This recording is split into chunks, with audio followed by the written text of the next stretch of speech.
wassalatu wassalamu ala Rasulillah wa ala alihi wa ashabihi wa mawala.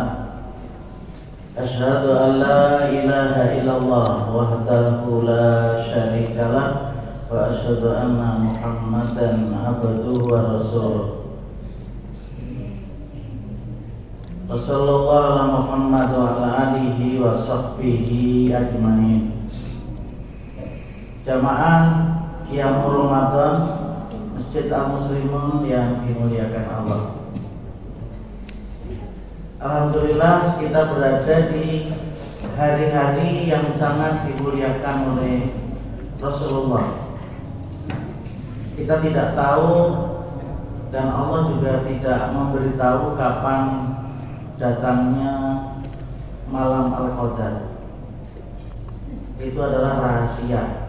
Walaupun Allah Subhanahu wa taala dan Rasulnya memberitahukan tanda-tanda pada malam Al-Qadar itu, tetapi kita tidak disuruh untuk mencari tahu dengan jinguk keluar rumah ini malam Al-Qadar kadang, tetapi lebih dipusatkan kepada amal ibadah. Kita pusatkan kepada amal ibadah itu nagiannya. Jadi bukan jingak-jinguk ini malam Qadar ada. Jingak-jinguk sekalinya ada sendiri ya. Jangan tambah luput mungkin. Ada 5 amalan yang memang perlu kita perhatikan. Sudah diterangkan tidak salahnya momen ini, kesempatan ini 5 hari lagi kita betul-betul kita menangguk, ilmunya kalau orang mencari iwak, menangguk pahala. Yang pertama, memperpanjang sholat malam.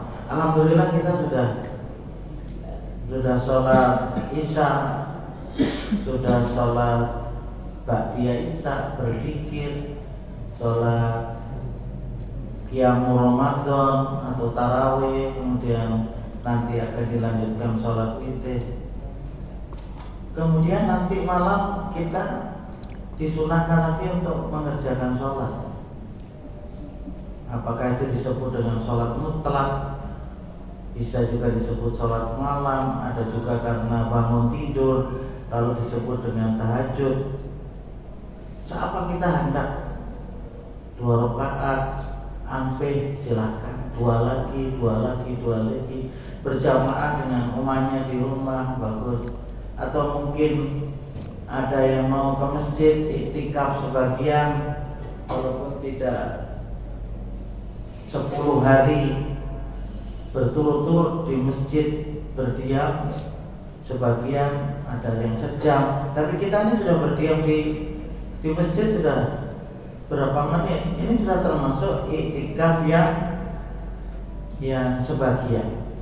Jadi masuk, alhamdulillah ada aja kita berdiam di masjid, walaupun mungkin setengah jam, 1 jam, lumayan. Tapi untuk mendapatkan Lailatul Qadar itu tidak mesti iktikaf.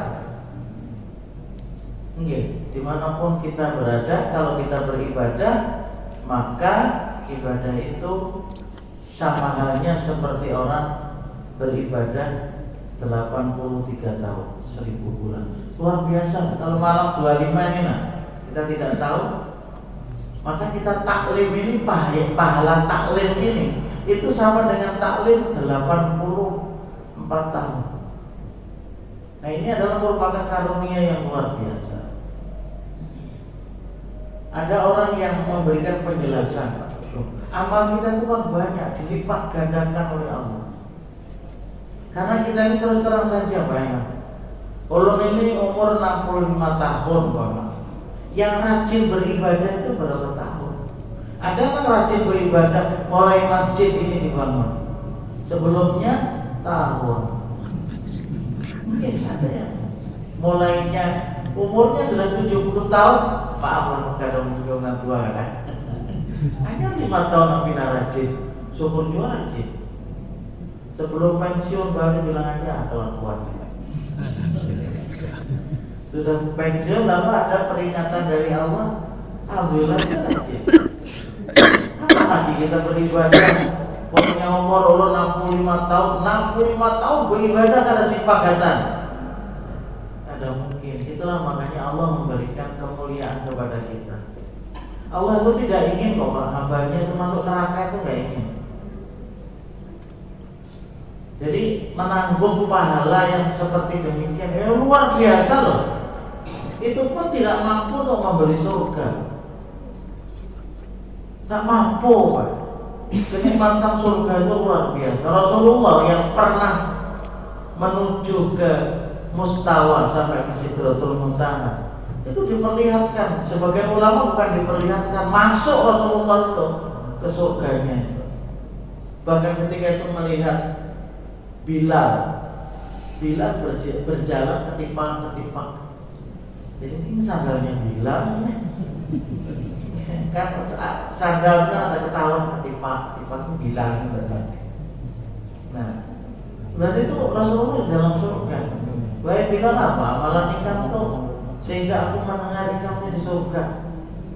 Ya Rasulullah, orang ini ya tidak lebih dari piang, tidak lebih dari siapapun. Cuma Allah ada rutin. Allah tidak ingin hidup ini dalam keadaan tidak suci. Jadi bila batal wudu, bila batal wudu, kebelujuran tak dapat pengantutan. Tangannya pengantutan. Dol sudah. Makanya kan kita tuh minimal ada guring itu wudu, guring malam maksudnya. Guring malam itu sangat disunahkan kita untuk berwudu. Bahwa setelah berwudu itu kantut pulang malam. Kalau saya berwudu pulang itu sudah dianggap kita berwudu. Maka Allah akan menjaga kita dari segala godaan syaitan. Jadi mulai maghrib tadi, kalau malam ini Allah menurunkan Al-Qadar itu Allah menurunkan malaikatnya dan malaikat Jibril. Ini sangat mulia, Pak.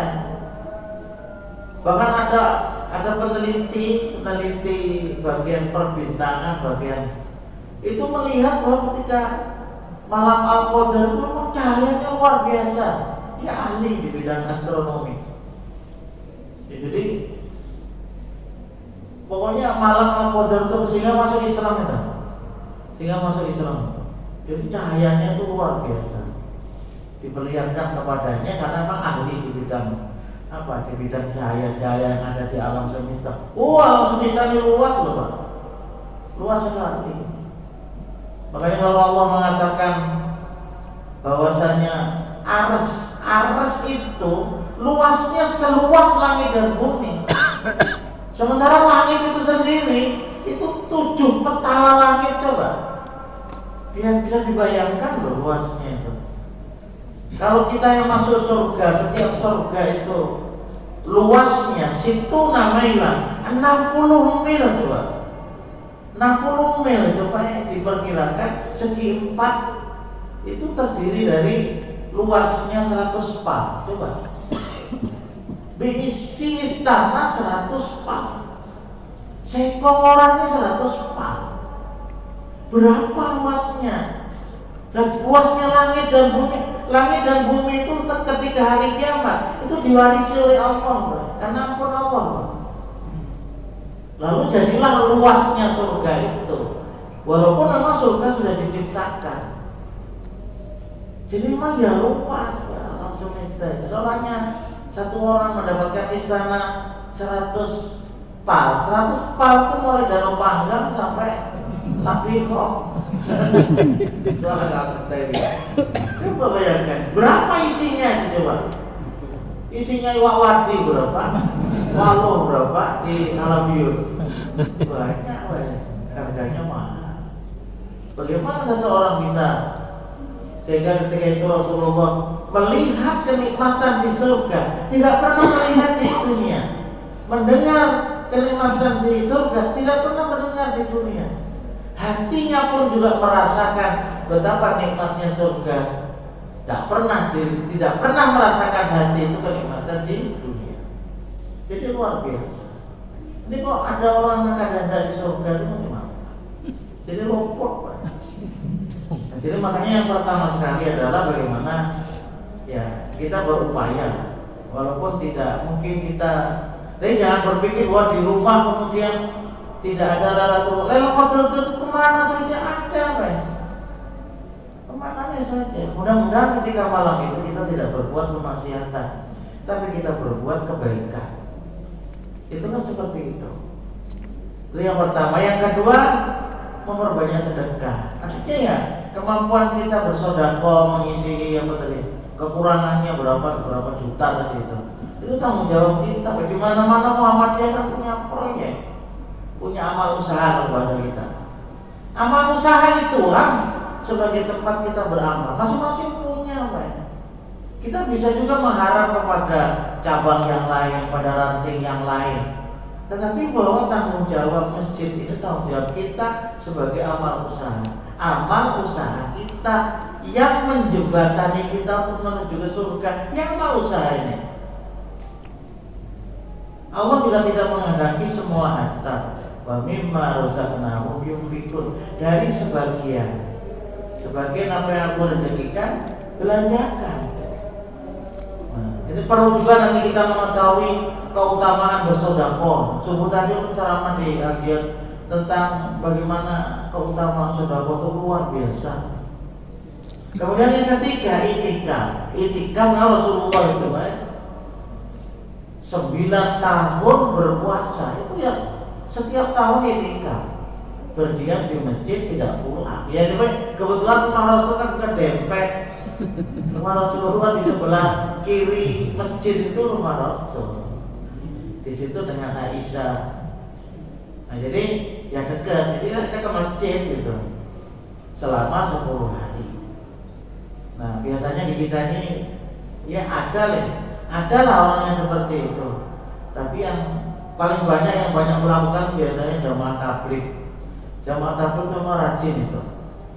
Nah, untuk kalau kita ya, kalau tidak mampu itikaf sebagian tadi, ada yang mulai jam 1 malam di Aljian, kebetulan Allah juga ada bermalam di Aljian, mulai jam 1 ceramah dulu, kemudian berdiam di suara, yono guring, akhirnya guring atau tergantung manusianya. Emang ada yang menghadani sahur, Pak. Orang maksudnya di masjid itu ya sebanyak baca Quran, berdoa. Kita berdoa. Utamanya kita membaca Quran itu, Pak. Al-Quran yang kita baca itu, ya, Pak, ya.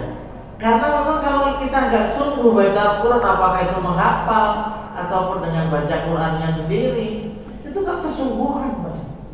Sehingga banyak orang-orang ketika baca Quran itu Qurannya gugur. Kenapa kira-kira gugur? Karena ngantuk, Pak. Jangan tahu itu mata itu dijaga apakah itu supaya jangan ngantuk. Apa ya? Tarawih yang ngantuk. Tarawih itu ngantuk, Pak. Karena kita tidak tidur pada siang hari. Jadi memang berharga sekali Al-Quran, apalagi di bulan Ramadan. Jadi puasa dan Quran itu berbicara, Pak. Soal bagaimana Quran bisa berbicara, puasa berbicara, itu urusan Allah itu. Meminta kepada Allah dalam hadis cukup panjang.